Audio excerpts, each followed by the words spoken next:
Welcome to অলিজ রান্নাবাটি। আজকে আমি বানাচ্ছি কাঁচা কলার খোসা বাটা। কাঁচা কলার খোসাটাকে এবং কাঁচা লঙ্কা আর সামান্য লবণ দিয়ে ওটাকে আমি মিক্সার জারে পিষে নিয়েছি। এরপর কড়াইয়ে তেল দিয়ে কালো জিরে আর শুকনো লঙ্কা ফোড়ন দিয়ে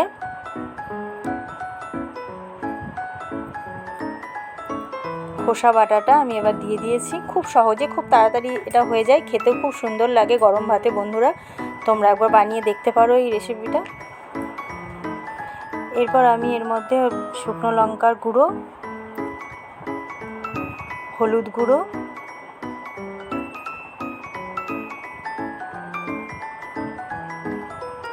চিনি,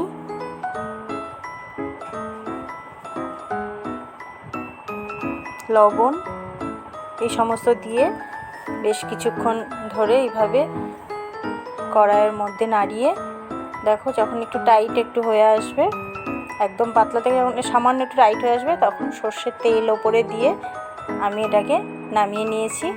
বন্ধুরা, এটা গরম ভাতে সত্যিই খুব ভালো লাগে। তোমরা একবার জাস্ট ট্রাই করে দেখো। ধন্যবাদ।